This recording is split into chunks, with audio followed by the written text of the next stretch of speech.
많은 분이 오실지 좀 당황스럽고 겁이 나기도 하고 그렇습니다. 사실 이 홍보가 페이스북에 올라가고 너무 많은 관심들이 페이스북에서 확인이 돼서 괜히 한다 그랬나 이런 생각을 많이 했습니다. 저는 김미나라고 하고요. 최근에 8월 달에 서울대 종교학과에서 이 주제로 박사학위 논문을 마쳤습니다. 종교사회학 전공이고 그 중에서도 개신교 사회운동, 더 나아가서는 종교사회운동에 관심을 갖고 있습니다. 또 다른 한편으로는 한국 기독청년학생연합회, 줄여서 한기연이라는 단체의 간사로 일하고 있기도 합니다. 2007년부터 제가 계속 간사로 일하고 있습니다. 이미 이제 위기가 확인되는 거죠.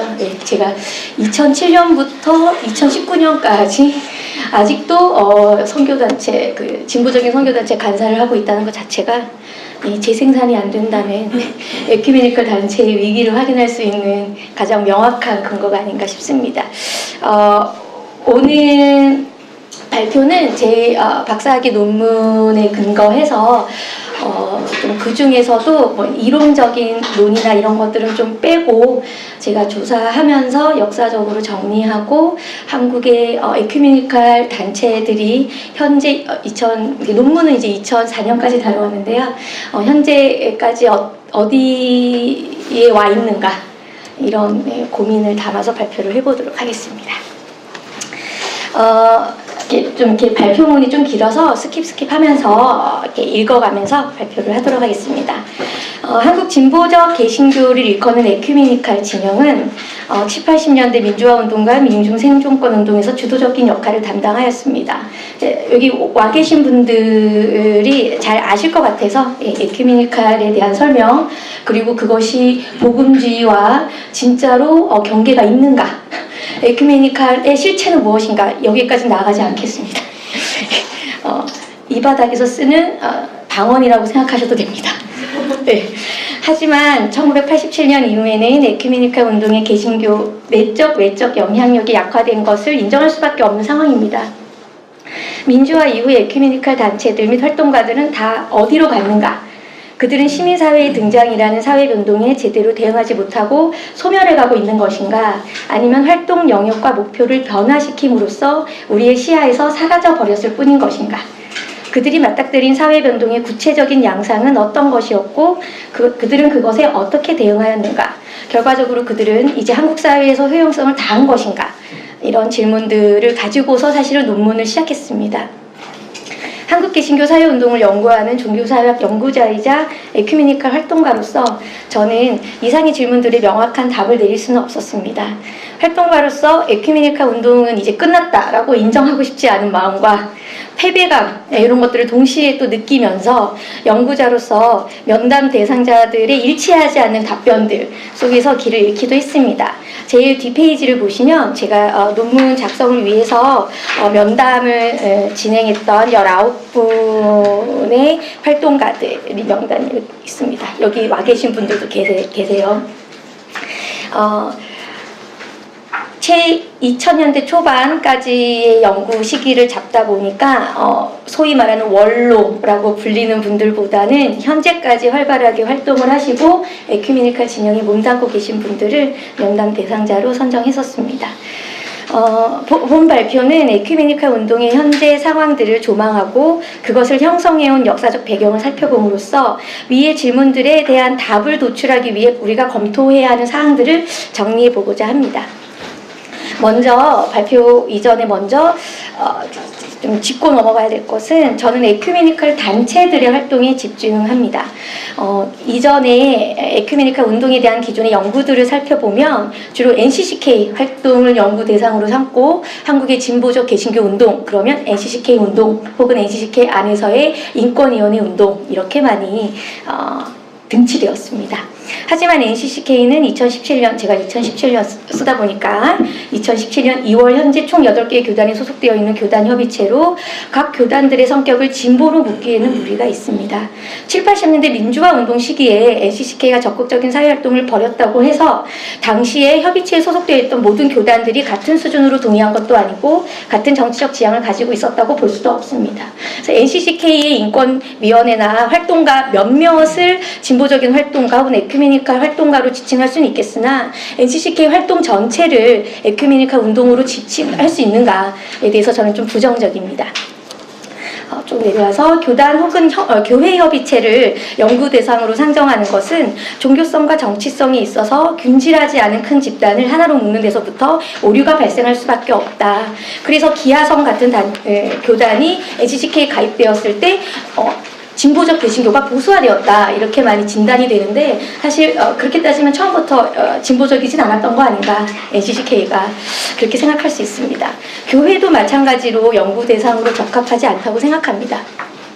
우선 개교회가 주체가 돼서 진보적 사회운동을 벌이는 경우는 흔치 않았고요.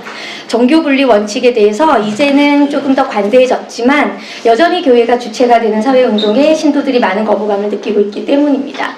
특히 민주화 이전에 7, 80년대 교회가 주체가 되는 사회운동, 에큐메니칼 운동이라는 것이 이렇게 명확하게 드러나진 않았기 때문에 교회를 참고하는 것이, 교회를 연구 대상으로 삼는 것은 한계가 있다라고 할 수 있겠습니다. 제 연구 대상에 민중교회 운동은 포함이 되거든요.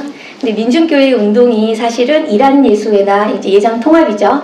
생명선교연대, 이건 기장 쪽인데 생명선교연대에 소속되어 있는 것을 정체성이 중요한 지표로 삼고 있기 때문에 개별 교회의 운동이라기보다는 민중교회 연합, 연대체의 운동으로 사고할 때 에큐메니칼 운동의 지형을 파악하는데 좀 더 효과적이지 않을까 싶습니다. 교회나 교단과는 달리 단체들은 사회운동을 1차적인 목표로 설정하고 의식적으로 회원들이 모여있는 곳이고, 그리고 구성원들의 종교적 정치적 지향도 비교적 균일하며, 마지막으로 단체 활동가들은 긴 시간 동안 지속성을 가지고 운동을 이어나가는 경향이 있기 때문에 면담을 통해서 역사적 변화를 포착할 수 있는 가능성이 높고, 직업 활동가로서 자신의 운동에 대한 진지함과 깊은 고민이 수반되어 있기 때문에 개신교인의 정체성을 가지고 사회운동을 해나가는 과정에서 느끼는 갈등과 긴장, 이런 것들을 누구보다 예민하게 느낄 수 있다는 점에서 단체, 그리고 단체 활동을 주로 이제 실천해내는 활동가들을 연구 대상으로 삼았습니다. 구체적인 연구 대상은 기사련, 기독교 사회선교연대회의에 70년대부터 2000년대 초반까지 연속성을 가지고 소속되어 있는 단체들로 선정했고요. 기빈협, 기여민, 기장생선년, 영등포 산업선교회, 일하는 예수와 이화시키, KSCF, 이렇게 7개 단체입니다. 이 외에도 다른 단체들이 현재 소속돼 있지만 이제 민주화 이전부터 연속성을 가지고 사회운동을 이어왔던 단체들, 이 7개 단체들의 활동, 그리고 활동가들의 면담을 통해서 좀 발표를 해보도록 하겠습니다. 제가 전형적인 논문 방식보다는 왠지 활동가들이 많이 오실 것 같다는 느낌이 들어서 자문자답의 방식으로 제가 이렇게 논문을 쓰면서 논문에는 너무 딱딱하고 재미없기 때문에 이런 질문에 내가 어떻게 답할 수 있을 것인가 고민하면서 그 내용들을 좀 더 이렇게 그 내용들을 중심으로 발표문을 작성했습니다. 그래서 논문 형식보다는 질의와 응답, 자문자답이죠. 그렇게 해보도록 할게요. 1번은 87년 이전 에큐메니칼 단체들의 운동은 어떻게 전개되었는가? 한국 개신교의 에큐메니칼 운동은 60년대 4.19 혁명을 계기로 민주화 운동 의식을 각성하게 되었고, 이를 바탕으로 60년대 중반 이후부터 사회운동에 참여하기 시작했다라고 일컬어지고 있습니다. 4.19 혁명으로 인해서 자유당 정권과 밀착했던 과거를 반성하고 하나님 앞에 참회하는 계기를 갖게 된 것이 개신교의 역사적 책임에 대한 각성을 불러일으켰다고 볼 수 있습니다. 4.19 혁명을 통한 각성과 그것을 바탕으로 전개된 개신교 사회운동의 흐름을 이어받아서 70년대 이후의 민주화 운동 및 민중 생존권 운동에 많은 개신교 인사들이 동참하게 되었습니다. 개신교계가 이렇게 활동할 수 있었던 것은 비종교적인 영역과 비교했을 때 상대적인 정치적 자율성을 가졌기 때문입니다. 이 당시 개신교 사회운동의 특성은 60년대 개신교 인사들의 개인적 참여가 주를 이루었던 방식에서 벗어나서 70년대 기독학생운동단체, 산업선교단체 등 교회나 교단 밖의 단체를 통한 조직적 운동을 전개했다는 겁니다. 60년대는 개인, 김경재 목사님이라든가 문익환 목사님이라든가 이런 개인은 중심으로 한 운동이었다면 70년대부터 단체들이 주도적인 역할을 하게 됩니다. 전태일 분신 자살 사건의 자극을 받아서 71년에 수도권 도시선교위원회가 조직되고 이 수도권 도시선교위원회를 중심으로 해서 개신교 사회운동이 본격화되었다고 볼 수 있습니다.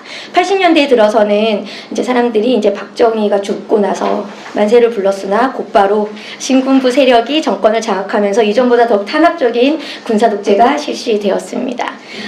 이후에 다시금 반복되는 민주화나 민중 생존권과 관련된 문제들 속에서 개신교계는 사회운동을 계속해서 이어나가야 한다고 결단하게 되고요. 이에 개신교 단체들은 민중의 구체적이고 긴급한 필요에 응답하는 방식으로 운동을 전개합니다. 이때부터 개신교 단체들에 의한 민중 생존권 운동이 더욱 체계화되고 강화되고 부각됩니다. 70년대가 단체를 중심으로 하는 공개적이고 합법적인 운동 방식을 취했다라고 한다면 80년대에 들어서는 한편으로는 민주화 운동을 위한 공개 비공개 단체 결성 및 투쟁이 있었고 다른 한편으로는 기층 민중 주체의 지역 조직을 건설하려는 노력이 부분별로 가시화되었습니다. 특히 민주화 운동보다 민중 생존권 운동이 집중하는 경향이 에큐메니칼 운동에서 드러납니다. 70년대 중반부터 80년 말까지 활발한 운동을 전개했던 사선이라고 부르죠. 한국교회 사회선교협의회는 스스로가 노동자, 농민, 도시빈민과 연대하기 위한 단체지 독재 정권을 비판하는 민주화 운동에 참여하는 것은 바람직하지 않다라고 평가하기까지 했습니다. 그래서 80년대부터는 민주화 운동보다는 민중 생존권 운동, 노동자, 농민, 여성, 도시빈민 을 중심으로 하는 지역에 기반한 사회운동을, 지역운동을 준비하고 있었다라고 볼 수 있겠습니다. 87년으로 넘어가면서 전 사회적인 민주화 운동의 열기가 뜨거워지고요. 국본이 결성되면서 개신교인의 역할이 두드러집니다. 여기까지가 빛이었다. 에큐메니칼 운동에 이렇게 평가할 수 있을 것 같습니다.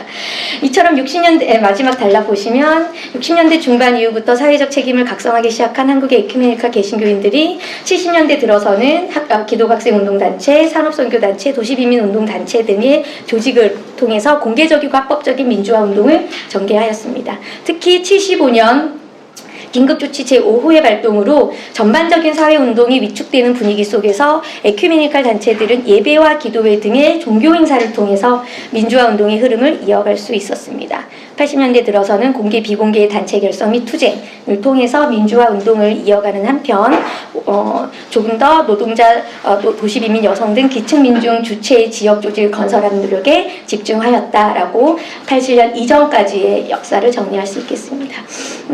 사실 제가 논문을 작성하려고 자료를 찾아봤을 때 87년 이전까지의 자료는 굉장히 많습니다. 이제는 많이 구축되어 있고 민주화운동본부에서 하는 아카이브 사이트라든가 아니면 기독교 사회문제연구소 맞죠? 네. 거기라든가 이렇게 다양한 연구소 혹은 운동단체들에서 87년 이전까지의 개신교 에큐메니칼 운동이 많이 역사가 정리되어 있고요. 반면에 87년 이후에는 잘 없고 개별화되어 있고 종합되어 있지 않아서 제가 어쩔 수 없이 활동가 당사자들의 면담을 통해서 연구를 진행할 수밖에 없었습니다. 87년 이전 개신교 사회운동의 특징은 그렇다면 무엇일까? 라고 했을 때 먼저 저희가 깔고 가야 되는 전제는 에큐메니칼 운동의 핵심적 선교로는 하나님의 선교입니다. 하나님의 선교란 선교의 주체를 하나님으로 보고 예수 그리스도와 성령을 통해서 선교하는 하나님의 선교에 동참하는 것을 교회의 선교활동으로 보는 관점이라고 하는데 이제 무슨 말인지 잘 모르죠. 이게 아주 직접적으로 얘기한다면 하나님의 선교에서는 다른 종교인이나 비종교인만을 선교의 대상으로 삼는 것이 아니라 총체적인 세상 모든 것을 선교의 대상으로 삼습니다. 그렇기 때문에 파괴된 자연환경이나 모순된 사회구조 때문에 고통받는 약자들 모두가 선교의 대상이 되고 이들에게 손을 내미는 모든 활동이 선교다. 이들을 교회로 초대하는 것이 아니라 이들에게 삶의 조건을 만들어주고 이들의 해방을 위해 노력하는 것이 선교다라는 것이 하나님의 선교의 개념이었습니다. 하나님의 선교 개념을 수용함으로써 에큐메니칼 진영은 종교적인 정체성을 전면에 내세우지 않는 사회운동 방식을 선택하게 됩니다. 그러니까 교회로 전도하고 교회 신도화시키는 것이 목적이 아니라 이들이 각자의 삶의 영역에서 주체로 서고 그럼으로써 사회가 건강해지는 것이 이 땅의 하나님 나라를 일구는 것이다 라는 의식이 하나님의 선교 개념이라고 볼 수 있습니다. 하나님의 선교는 세상 전체가 선교의 영역이 되었고 세상의 문제가 곧 신앙 문제로 받아들이게 되었다는 것을 의미하기 때문에 세상의 개신교적 정체성을 굳이 드러내는 것이 논리적으로 불필요해진 겁니다. 하지만 모순적이게도 87년 이전 에큐메니칼 운동은 종교적 표현을 부각시키는 특징을 보입니다. 그것은 당시 사회운동이 가능한 영역이 종교 영역밖에 없었기 때문입니다. 그러니까 에큐메니칼 활동가들이 하나님의 선교 개념을 가지고서 사회운동을 한다 하더라도 적극적으로 개신교적 언어를 사용하고 교회라는 조직을 활용하고 종교 의례를 활용하는데 별 거부감을 사회가 느끼지 않았던 것은 종교 말고는 다른 사회 영역에서 운동을 할 수 없었기 때문입니다. 한국의 상황에서 종교의 저항적인 사회운동은 군사정권의 강력한 통제하에 급진적 노동운동과 사회주의 운동의 토양이 완전히 메말라 버린 상황에서 등장했고요.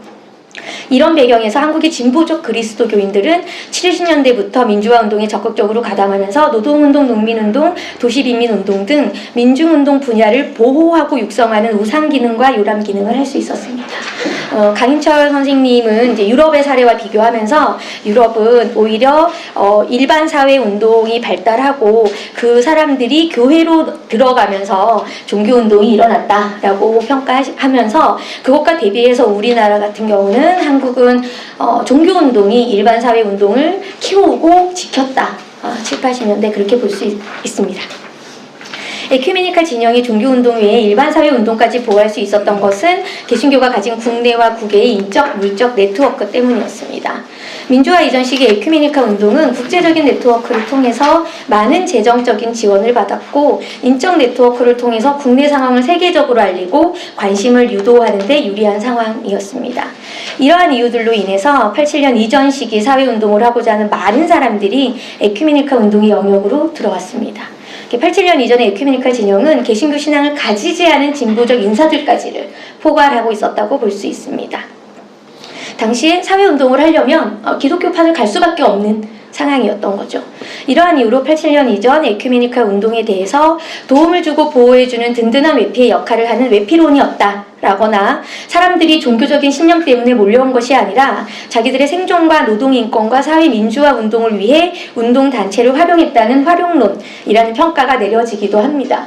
그런데 이 외피론, 활용론에 대해서 종교사회학자들이나 이제 사회학자들 이런 사람들은 부정적으로 평가해요. 종교가 이용당했다 혹은 일반 사회운동이 종교를 이용했다라고 평가하는데 제가 면담했던 활동가들의 대부분은 우리가 활용론이었고 외피론이었다. 우리가 활용되었고 외피를 씌움으로써 보호해줄 수 있었다는 거가 굉장히 중요한 87년 이전의 에큐메니칼 운동의 역할이었다라고 굉장히 긍정적으로 평가한다는 것을 알 수 있습니다. 사회운동을 하기 위해 개신교 단체 및 교회로 모여든 이들은 개신교인이든 비개신교인이든 상관없이 개신교적 표현을 부각시키는 방식을 통해서 종교라는 외피를 쓰고 비교적 안전하고 지속적으로 에큐메니칼 운동을 전개할 수 있었습니다. 이러한 상황에서 민주화 이전 에큐메니칼 운동은 운동의 근거와 목표를 신학적인 언어로 표현하고 하나님의 나라라든가 순교자 정신이라든가 이런 이렇게 종교적인, 개신교적인 표현이 비개신교인 활동가들을 통해서도 유통될 정도로 개신교 신학적인 언어가 활용되었고요. 교회 조직이 적극적으로 활용되었고 목요 기도회로 대표되는 종교 의례를 실천 양식으로 채택했습니다. 그래서 매주 열렸던 목요 기도회 같은 경우는 개신교인들보다 비개신교인들의 참여도가 굉장히 높았고 특히 구속자 가족들 이런 분들이 많이 모여서 정보를 교환하고 서로를 위로하고 힘주고 그리고 매주 이어지는 집회 연락을 할 수 있는 어떤 숨겨진 장으로서 목요 기도회가 기능했었습니다. 그렇다면 민주화 이후에 에큐메니칼 진영이 마주한 상황은 어떠했을까? 87년까지는 빛을 봤는데 87년부터 1999년부터 해서 2, 3년 어간에 에큐메니칼이 맞닥뜨린 사회적 혹은 내부적 위기는 어떤 상황이었나 살펴보면요. 강력한 군사 독재 정권 하에서 비합리적이고 정근대적인 질서가 강했던 시기에 절대하게 대항하는 절대선으로서의 종교적 사회운동이 상대적인 자율성을 확보하고 있었던 조건에서 벗어나서 87년 이후에는 종교적 영역이 더 이상 독자적인 영역을 공적 영역에서 누릴 수도 주장할 수도 없게 되었습니다. 특히 에큐메니칼 진영이 87년 이후 마주하게 된 상황은 사회운동 담론 및 조직의 다원화였습니다. 민주화 이전에는 상대적인 정치적 자율성을 바탕으로 해서 비개신교인들까지 포괄하는 보편적 사회운동을 수행할 수 있었던 에큐메니칼 개신교인들이 민주화 이후에는 다양해진 사회운동 담론 및 조직들과 경쟁해야 하는 상황에 처하게 됩니다. 87년 민주화 시기 에큐메니칼 진영이 처한 조건은 구체적으로 개신교 외부인 사회로부터 촉발된 상황과 개신교 내부로부터 비롯된 상황으로 나누어서 살펴보도록 하겠습니다. 먼저 외부적 상황으로 첫째, 준비되지 않은 상황에서 맞은 절차상의 민주주의는 갑작스러운 운동 목표의 상실을 야기했습니다. 이것은 에큐메니칼 진영뿐만이 아니라 에큐메니칼 진영을 포괄하는 민중운동 진영 전반이 맞닥뜨린 위기였습니다. 권위주의 시기에 민주화라는 목표를 위해서 제야민주화 운동 세력은 종교인이나 비종교인 할 것 없이 밀도 있게 결합해 있었습니다. 그러나 그 응집력은 87년 6월 항쟁 이후 점차 분산되고 약화됩니다. 이러한 상황에서 에큐메니칼 단체들이 활발하게 전개했던 민중 생존권 운동도 다원화된 사회에 대응해야 할 필요가 있었습니다. 두 번째 사회적 요인으로 당시 개신교인들을 포함해서 에큐메니칼 활동가들에게 큰 충격으로 다가왔던 것은 민중운동이 이념적으로 기대고 있던 동구 사회주의권의 몰락이었습니다. 이것은 사회변혁을 통한 사회주의 국가 건설이라는 구체적인 운동의 목표가 상실되는 결과를 낳았습니다.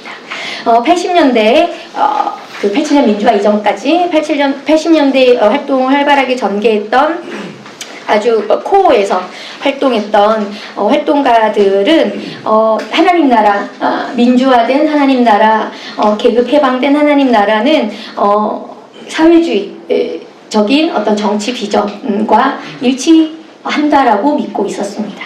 그런 점에서 동구 사회주의권이 몰락하니까 어디로 가야 될지를 모르는 거죠. 세 번째로 새로운 사회운동으로서 시민운동이 등장하는 것도 민중운동적 지향을 가지고 있던 에큐메니칼 개신교인들의 사회운동을 상대적으로 위축시키는 요인이 되었습니다. 특히 시민운동은 이제 80년대 민중운동에서 부각되었던 독재 정권 타도나 계급적 문제보다는 시민적 연대, 공공선, 사회적 합의, 사회정의, 도덕성, 다원주의, 합리적 진보 등을 내세우면서 이전의 민중운동이 다루지 못했던 문제들을 중심으로 전개했습니다. 이로써 한국의 사회운동은 체제 변혁을 지향하는 민중운동과 체제 내적인 개혁을 추구하는 시민운동으로 분화되었고요. 이런 부분이 이제 서구의 시민운동 담론과 많이 다른 점이라고 저는 생각합니다. 제가 석사 논문은 한국의 복음주의 사회운동이 한국의 시민운동의 형성과 성격 형성에 어떻게 영향을 끼쳤나로 썼는데, 간단하게 얘기하면 이제 경실련이나 기운실 같은 복음주의자들에 의한 시민운동이 한국의 시민운동을 시작함으로써 시민운동이라는 것이 민중 담론까지 포괄하는 일반적인 운동이 아니라 민중 계급론과는 다른 운동, 민중운동을 배제하고 나머지 운동으로서 시민운동의 성격을 규정하였다라는 게 제 석사 논문 주제였는데요. 87년 이후에 민중운동과 시민운동의 분화는 저는 지금까지도 이어지고 있다고 생각합니다. 그러니까 에큐메니칼이 있는 거죠. 예. 우리는 아직도 에큐메니칼이다 이렇게 얘기하는 숱한 목회자님들을 제가 옆에서 많이 보기 때문에 제가 이렇게 얘기를 하면 시민운동 같은 얘기는 하지 마라, 이런 얘기를 지금까지도 있는 걸 보면 또 이론적으로 구체적으로 민중운동과 시민운동이 어떻게 다른 것인가에 대해서는 또 이렇게 경계가 있는가, 또 어려워지지만 복음주의와 에큐메니칼이 경계를 지을 수 없는 것처럼 그럼에도 불구하고 민중운동 담론과 시민운동 담론은 분화되어 있고 스스로를 나는 시민운동가다, 민중운동가다라고 정체성화하는 언어가 지금까지도 강력하게 유통되고 있다고 생각합니다. 이후 90년대 초반까지의 짧은 시기 동안 노동운동을 위시한 민중운동이 급격히 성장하였고요. 민주노총의 결성이라든가 이런 전노련, 민주노총 이런 결성들을 통해서 노동운동을 위시한 민중운동이 급격히 성장하였고 6월 항쟁 이후에도 이어진 신군부의 집권에 대항하는 민주화운동도 활발하게 전개되었습니다. 하지만 시간이 흐르면서 90년대에 접어들면 시민운동이 민중운동을 압도하게 됩니다. 계급론이 기반한 민중운동은 시민운동과 비교해서 뭔가 낡고 구태의연한 것으로 이미지를 갖게 되고 사회적으로 운동의 흐름이 다했다는 비판에 대해서 뚜렷한 대답을 내놓지 못했기 때문입니다. 그래서 너네는 뭐 할 거니? 그랬을 때 명확한 비전이 제시되지 않았다는 거죠. 개신교 이런 어떤 시민운동과 민중운동의 분화가 개신교 안에서도 민중운동과 시민운동의 분화를 낳았습니다.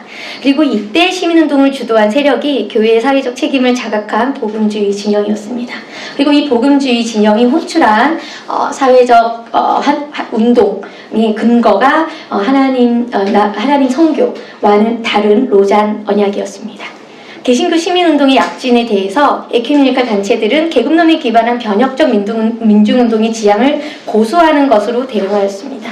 시민운동 담론을 수용하기보다는 체제 변혁적인 민중운동으로서의 정체성을 유지 및 강화하고자 노력하였습니다. 그래서 시민운동 긍정적으로 평가할 수 있고 시민운동의 어떤 지향 이런 것들도 인정하고 함께할 수 있으나 시민운동이 가지는 점진적 개혁 노선과 민중운동이 가지는 변혁 노선은 본질적으로 다르고 에큐메니컬 운동이 사회 변혁적 접근을 벌여서는 안 된다라고 주장하였습니다.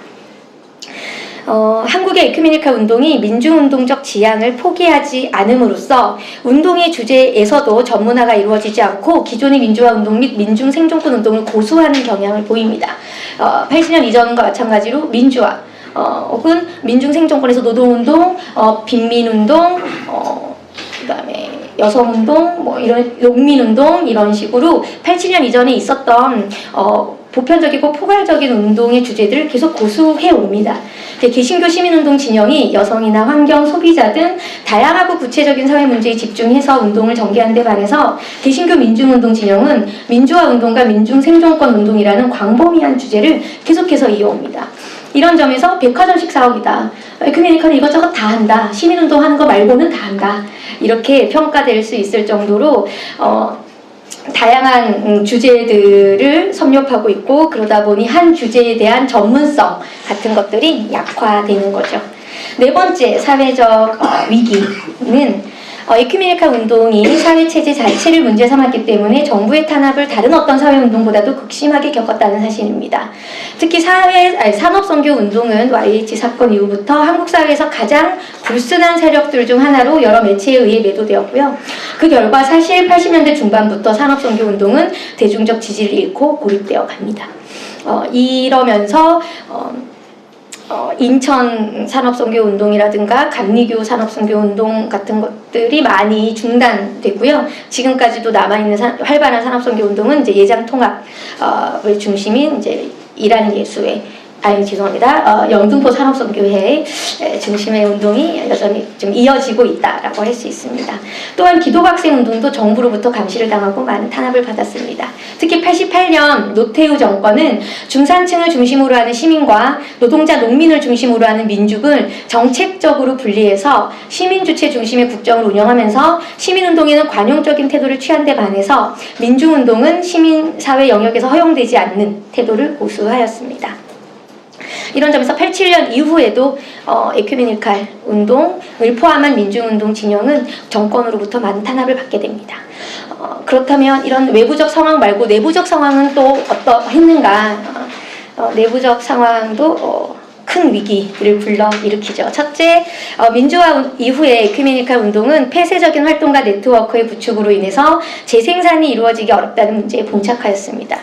당시 그 활동가들은 대학교나 교회 등의 인맥을 중심으로 개인적인 친분을 통해서 수급되는 구조였기 때문입니다. 민주화 이전 시기 한국 개신교 사회운동의 실질적인 주체는 소수의 개신교 엘리트들과 그들을 중심으로 조직된 사회운동 단체들, 그리고 이 단체들의 연합기구들이었습니다. 그리고 가장 두드러진 점은 대다수의 활동가들이 목회자였다라는 점입니다. 그런 점에서 학문적으로도 엘리트고 종교적 권위까지 더해졌기 때문에 이 에큐메니칼 운동을 함으로써 이 과정에서 노동자나 도시빈민이 에큐메니칼 활동가로 주체화되기는 힘들었다라고 볼 수 있습니다. 87년 이전의 에큐메니칼 운동이 명망가 중심의 운동이었다라고 평가받는 이유가 바로 이것이라고 생각합니다. 두 번째로 한국 에큐메니칼 운동에 대한 해외 지원의 축소도 에큐메니칼 진영이 민주화 이후 마주하게 된 문제점이었습니다. 해외 교회 지원에 지나치게 의존했던 한계 때문에 해외의 원조가 축소 및 중단되면서 한국의 에큐메니칼 운동은 위기를 맞았습니다. 세 번째로 진보적 개신교 지도력이 87년 이후 제도, 정치권, 시민운동 영역 그리고 일반 민중운동 영역으로 빠져나간 사실이 사실은 가장 큰 타격을 입혔다라고 할 수 있습니다.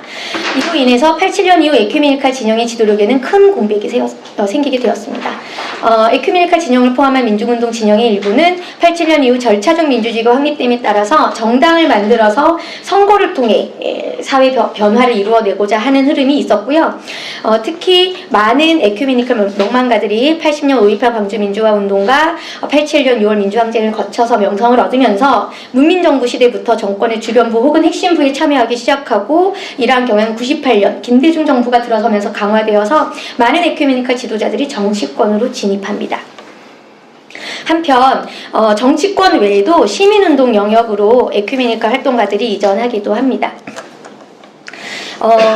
예를 들면 KSCF 출신의 대표적인 KS 출신들이 대표적인 시민운동 단체인 경실련의 설립과 초기 운영에 대거 참여했고 사선이 설립한 한국공예문제연구소가 이후에 환경운동연합이 된 것이 대표적인 사례라고 할 수 있습니다.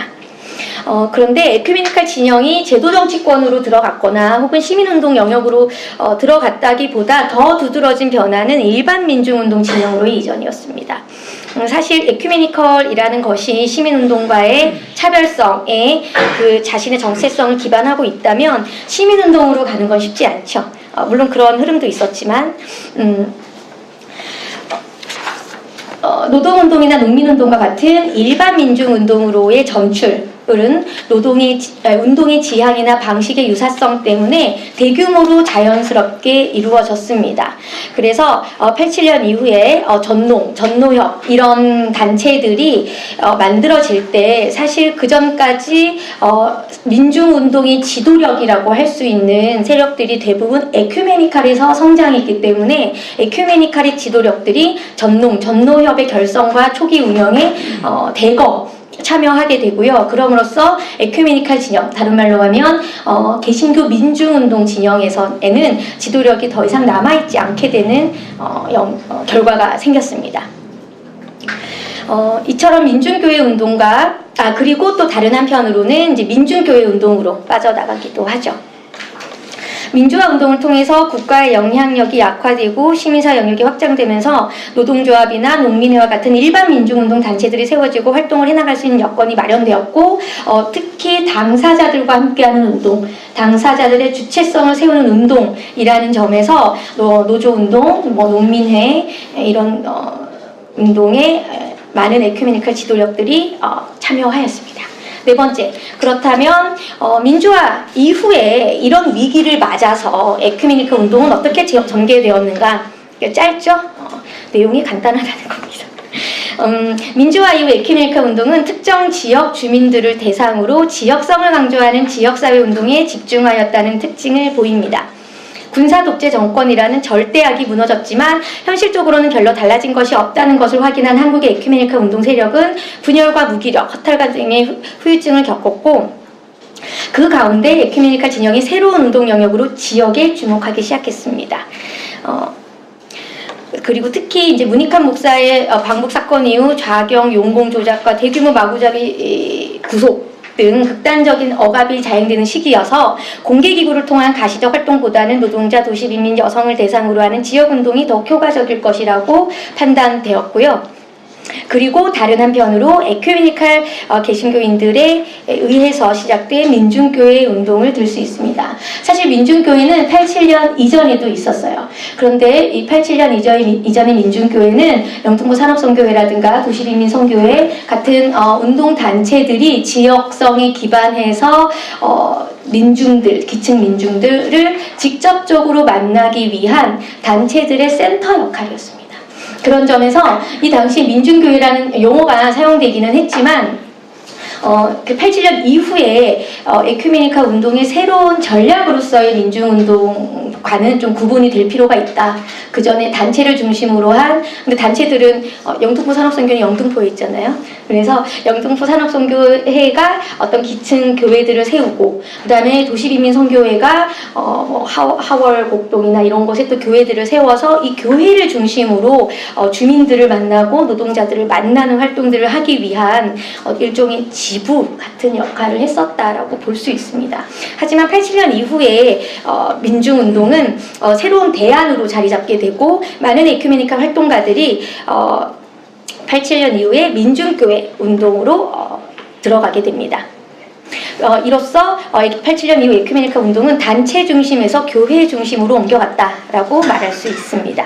5번, 구체적으로 에큐메니칼 단체들은 어떠한 전략을 선택했는가? 저는 종교적인 표현을 약화시키는 전략과 종교적인 영역을 공고화하는 이중 트랙을 사용했다 라고 생각합니다. 그래서 종교적 표현을 약화시키는 영역은 지역사회 운동이고요.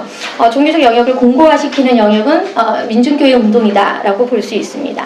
먼저 지역사회 운동을 중심으로 종교적 표현의 약화, 즉 종교적 정체성의 약화가 발생합니다. 운동 대상이 민중에서 지역 주민으로 확장되면서 좀 더 일반적이고 보편적인 범주의 언어 및 조직 실천 방식이 필요하게 되었고, 이 때문에 종교적인 표현이 약화되죠.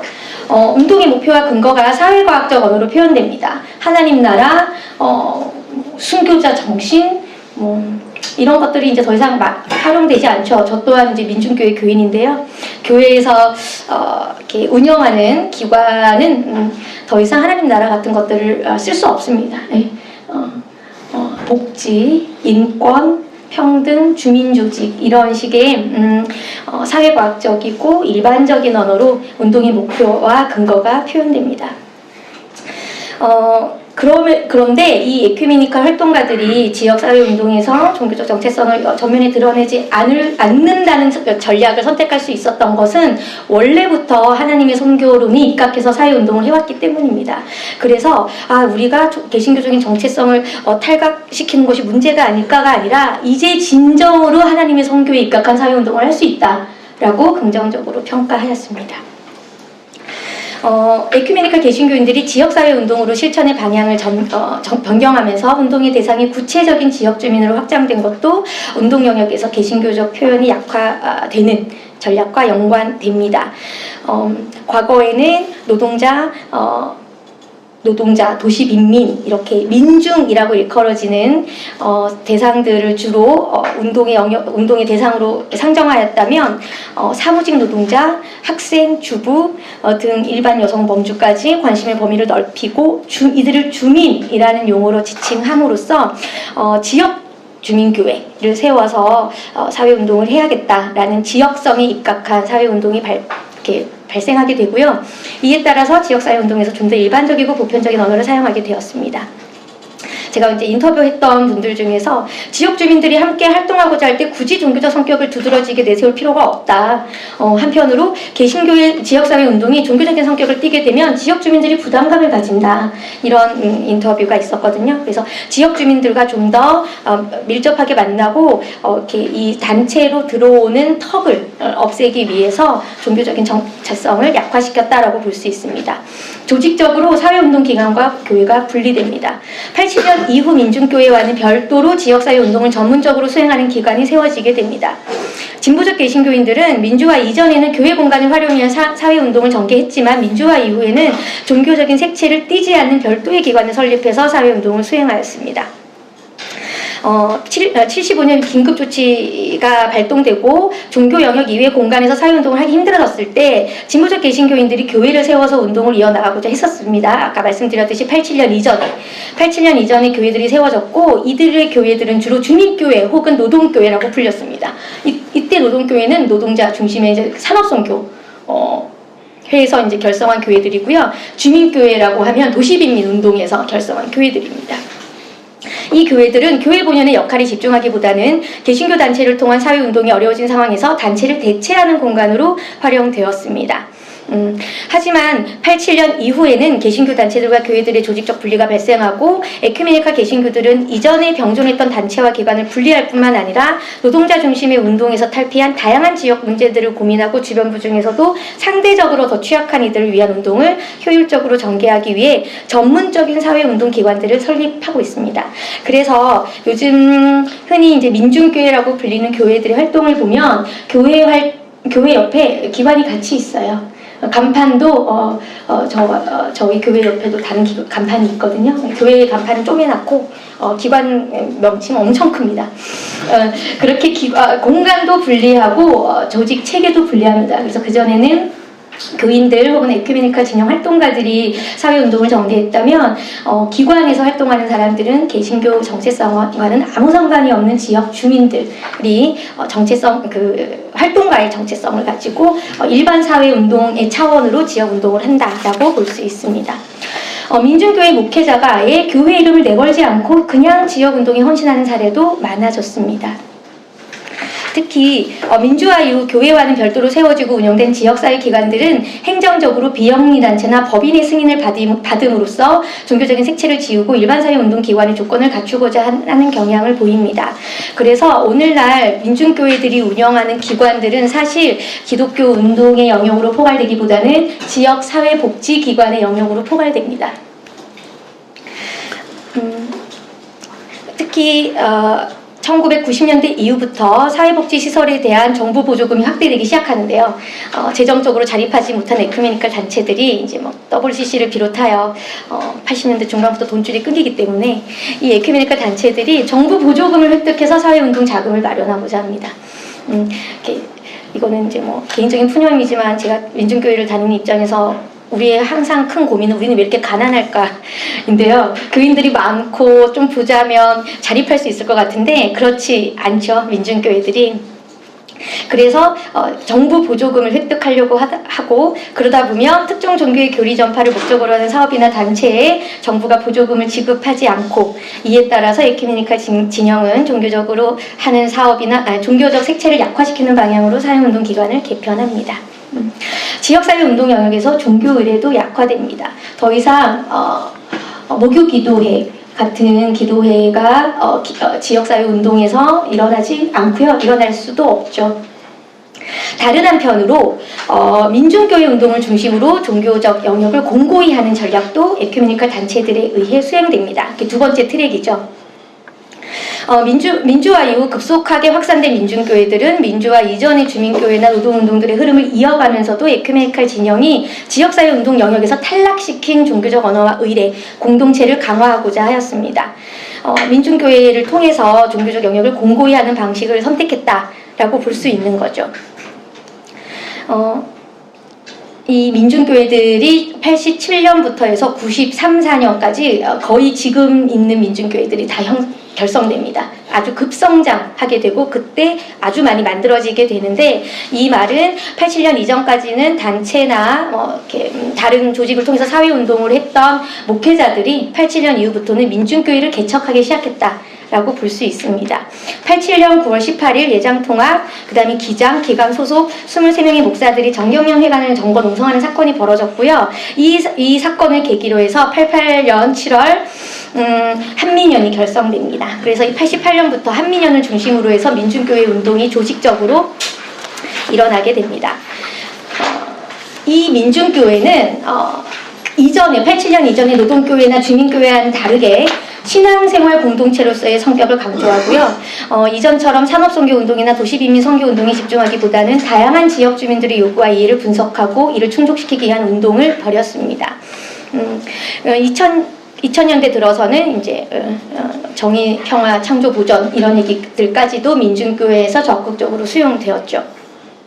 먼저 민중교회 운동에서 두드러진 87년 이후에 민중교회 운동에서 두드러지는 현상은 개신교 신앙의 강화입니다.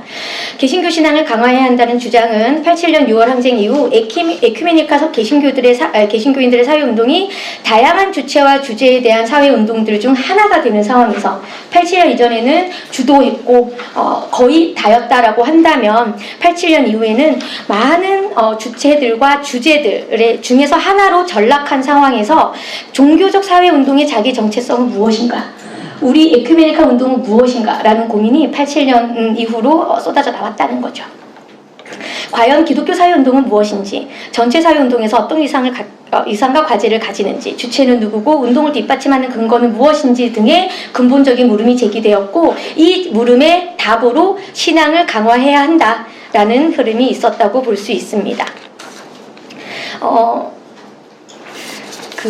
그런 흐름 속에서 1977년에 영등포 산업선교회가 영등포 노동교회를 세웠고, 그것이 나중에 이제 성문박 교회가 되고, 성문박 교회가 사실은 영등포 산업선교회 소속으로 노회에 소속돼 있다가 나중에는 영등포 산업선교회와 분리돼서 노회에 소속될 정도로 기관과 교회의 분리, 그래서 기관에서는 종교적인 색채가 약화되는 반면에 민중교회 안에서는 종교적인 색채가 강화되었다라고 볼 수 있습니다.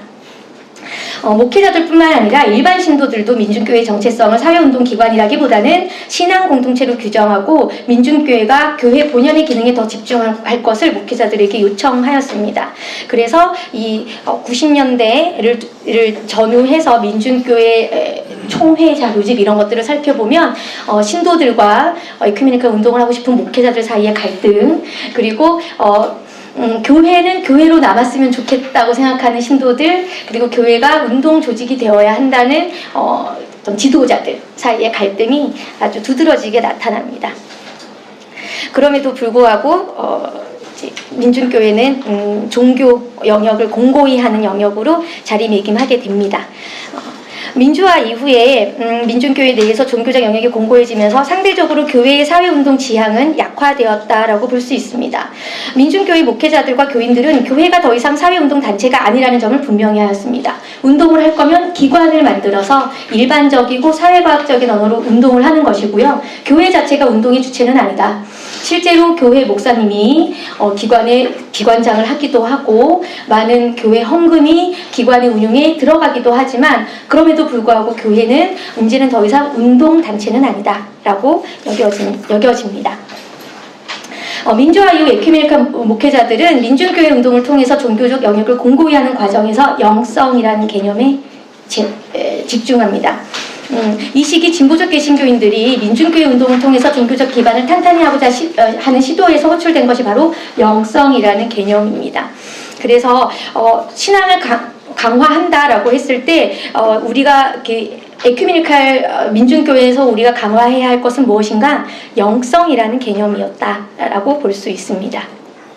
민주화 이전에도 에큐메니컬 운동을 하였던 개신교인들 개개인에게 종교적 경험이 있었겠지만, 민주화 이후 민중교회 운동에서는 영성훈련과 종교적 경험에 대한 강조가 정책적으로 제한되고 하나의 큰 경향성으로 자리 잡았고요. 제가 2000년대 초반부터 민중교회를 다녔는데 그때 이미 애니어그램 이런 어떤 영성 프로그램이 아주 꼽히고 있었습니다. 지금도 많이 하고 있죠. 민주화 이후 에큐메니컬 진영은 민중교회 내에서 종교 의례를 강화하는 흐름도 보입니다. 그 밑에 인용 부분은 제가 다른 인용은 다 안 가져왔는데 요거는 좀 얘기하고 싶어서요. 요게 87년 이전의 교회 상황입니다. 흔히 말하는 주민교회 혹은 노동교회 상황이죠. 당시에는 교회에서 가장 중요한 예배 행위도 최소화했다. 일요일 예배 이외에는 집회가 없었다. 일요일 오전 11시 예배도 노동자들의 사정을 감안한다고 아침 일찍 이나 저녁 늦게 예배를 드린 적도 있었다. 심지어 지역의 노동자 집회나 투쟁을 이유로 예배를 취소하고 집회에 참여하거나 가두투쟁에 참여하기도 하였다. 그것도 예배의 일종이라고 생각했기 때문이다. 주중에는 전체적인 집회는 없었고 다만 신도단체나 동아리 단위의 모임이 있었을 뿐이다. 주중에 신도단체나 동아리들의 모임도 예배나 경건회를 통하여 신앙을 고백하기보다는 정치학습이 대중을 이루고 있었다. 예수를 그리스도로 고백하는 행위와 노동 현장에서 조직활동이나 정치활동을 하는 일이 거의 같은 행위로 취급되었다. 이게 87년 이전에 노동교회 혹은 주민교회의 상황이었다면 87년 이후 민중교회에서는 기도나 예배, 목회적 돌봄에 대한 욕구를 강력하게 표출하였고 민중교회들에서 성서 공부나 기도 생활 등의 기본적인 신앙활동이 강화되었다라고 볼 수 있습니다. 6번째, 민주화 이후 개신교 사회운동의 지형은 어떻게 변화했는가? 그러니까 에큐메니칼 진영이 지역사회운동과 민중교회 운동으로 이분화되고 한편으로는 종교성을 약화시키고 다른 한편으로는 종교성을 공고화하는 이중 트랙을 선택함으로써 개신교 사회운동 전체의 지형은 어떻게 변화하였는가? 이거는 이제 다른 개신교 사회운동도 함께 살펴봄으로써 확인할 수 있는 것이죠. 87년 이후에 에큐메니칼 운동 외에도 보수적 개신교 진영의 사회운동이 활발하게 전개됩니다. 특히 87년 이후에 복음주의 사회운동이 태동하게 되고 전통적인 보수 개신교인들도 개신교 신앙을 토대로 해서 정치적인 목소리를 내기 시작하죠. 민주화 이후 사회운동에 적극적으로 참여하는 복음주의자들과 보수적 개신교인들은 정치적으로는 다른 입장을 보이지만 성서에 대한 확고한 믿음을 무엇보다 우선시하고 사회 정의를 위한 사회운동도 신앙을 바탕으로 수행해야 한다는 점에서 근본주의적인 신앙관을 공유하고 있다고 볼 수 있습니다. 이 87년 이후 우선 복음주의 사회운동의 특징을 살펴보면요. 첫째, 복음주의 사회운동은 교회 조직이나 종교적인 색채를 강하게 띠는 운동단체를 활용했다라고 볼 수 있고요. 특히 오늘날의 교회를 중심으로 사회운동이 이루어진다라고 하면 대부분 복음주의 교회입니다. 민중교회는 교회에서 운동하지 않아요. 네, 이렇게 단정 지으면 안 되지만 그런 경향이 있는 것 같습니다. 둘째, 복음주의 사회운동 단체들이나 교회들은 전문가 집단이나 교인 등 풍부한 인적 자원을 활용해서 광범위한 운동을 벌이고 있습니다. 이는 에큐메니칼 운동이 민주화 이후 지역사회 운동으로의 전환을 모색하면서 작은 단위의 지역으로 들어가는 전략을 취한 것과는 차이를 보인다고 할 수 있습니다. 그래서 소위 말하는 지역교회라고 하면 민중교회가 많아요. 그런데 사회운동하는 교회 이러면 일반적인 사회운동을 하는 교회, 그래서 뭐 복지적인 혹은 장애운동 이런 걸 하는 교회는 복음주의 교회가 많은 거죠. 셋째, 이들은 돈이 많습니다. 그래서 정부 지원금에 의존하지 않아도 되고요. 그렇기 때문에 종교적인 색채를 지우라는 정부의 요청을 수용할 필요가 없습니다. 에큐메니칼 운동이 교회나 단체의 규모를 확장함으로써 활동 자금을 자체적으로 마련하기보다는 종교적 색채를 약화시킴으로써 정부로부터 지원을 받을 수밖에 없는 상황들을 생각해 본다면 복음주의 사회운동이 풍부한 자금 조달력 덕분에 개신교 사회운동으로서의 정체성을 상대적으로 분명하게 드러낼 수 있다라고 말할 수 있습니다. 한편 우리 사회에서 보수 개신교 사회운동이 가시적으로 등장한 것은 2003년 대규모 보수 집회를 성공적으로 개최하면서부터입니다. 이전에 87년 이후에 한기총이 만들어지면서 보수적인 세력이 결집했으나 이것이 대규모 대중조직으로 성장하게 되는 것은 2003년 대규모 집회 이후입니다. 2003년 1월 11일, 그러니까 노무현 정권 이후죠. 정권이 들어서고 나서 좌파 정권, 이렇게 김대중 정권 때문에도 좌파 정권이란 말이 이렇게 많이 활용되진 않았지만 노무현 정권이 들어서고 나서는 좌파 정권이라는 것이 좌파 정권이라고 라벨링이 되면서 아주 적극적으로 보수 세력이 결집합니다. 그래서 2003년 1월 11일 날 이렇게 나라와 민족을 위한 기도회가 열렸고 이 기도회를 국민대회로 승화시켜야 한다라는 의견이 있었고 그 이후에 반핵 반김, 이때 김은 이제 북이죠. 북쪽. 이때 반핵은 평화운동을 한 거 아닙니다. 북한의 핵을 반대하는 운동이죠. 반핵 반김 자유통일 3.1절 국민대회가 2003년 3월 1일 날 개최되었는데요. 어마어마한 인원이 모였고요. 2004년에도 반핵 반김 대회가 매년 3.1절을 기념으로 해서 이루어졌습니다. 2004년 10월 한기총 단독 주최로 열린 비상구국 기도회에는 7만 명이 모였습니다. 이런 동력을 가지고서 2000년대 초반 개신교 뉴라이트가 등장할 수 있었던 거죠. 보수적 개신교 사회운동의 특징을 살펴보면 첫째, 이들도 한기총, 기독교 사회책임, 기독자유당처럼 개신교 정체성을 전면에 내세우는 조직을 통해 사회운동을 전개합니다. 특히 가장 세속적인 사회 조직 중 하나인 정당이라는 틀을 통해서 사회적 정치적 운동을 전개한다는 점에서 매우 높은 사회적 가시성을 띈다고 할 수 있습니다. 두 번째로 전통적인 보수 개신교 진영은 사회운동을 통해 종교적 이슈를 사회운동의 내용으로 전면에 내세웁니다. 이들은 인권 이런 얘기 안 합니다. 노동, 환경, 여성, 장애인, 빈민, 지역주민 이런 얘기 안 하고요. 오로지 동성애. 낙태, 그 다음에 무슬림을 포함한 난민, 이런 종교적인 이슈들을 사회적 이슈로 전면에 내세우는 운동을 합니다. 세 번째, 복음주의 사회운동과 마찬가지로 이 보수 개신교 사회운동은 막대한 자금 동원력을 가지고 있고요. 얼마 전에도 이렇게 정광훈 목사님이 기도했더니 5천만 원이 모였다던데, 네, 어마어마한 거죠. 저희 교회 1년 예산인데. 네. 네, 셋째 가면요. 복음주의 사회운동과 마찬가지로 전통적인 보수 개신교 이거 네 번째 죄송합니다. 보수적 개신교계는 예배라는 종교적 의례를 사회운동의 방식으로 적극적으로 활용합니다. 2003년부터 이들은 이미 사실 예전에 빌리 그레함이나 이런 것부터 대중 종교 집회에 익숙한 이들이에요. 이들이 2003년부터 구국기도회라는 이름으로 이제 대규모 종교 집회를 여는데요. 실제로 그 공간에 가보면 에큐메니칼에서 여는 한 20명 남짓 모이는 길거리 예배와는 차원이 다릅니다. 사람 수에서 오는 압도감도 있겠지만 이들은 진짜 기도하는 느낌이 들어요. 다른 말로 하면 에큐메니칼 집회를 가면 진짜 기도하는 느낌은 저는 못 느끼거든요. 그런데 이들은 진짜 기도하고 방언하고 일체감과 집단 감격을 느끼면서 울부짖습니다. 이것이 퍼포먼스가 아니라 실제로 굉장히 종교적인 열정이 기반된 종교 집회라는 거죠.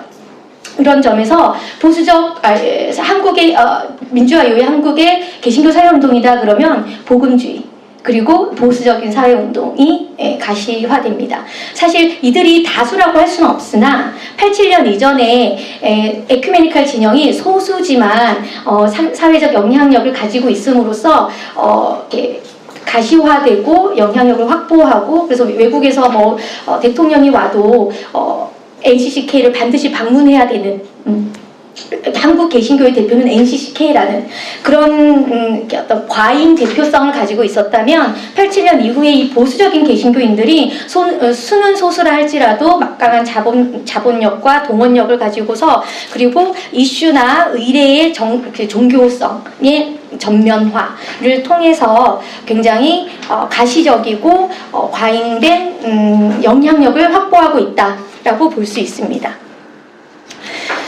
민주화 이후에 이로써 에큐메니칼 운동은 비가시화되고요. 지역으로 들어가고 기관으로 되면서 사회복지 기관이 되고, 반면에 보수적인 기독교는 개신교는 사회 광장으로 나오게 되고, 그러면서 그 에큐메니칼 진영의 주도권이 보수적인 개신교인들의 주도권으로 옮겨간다라고 말할 수 있습니다.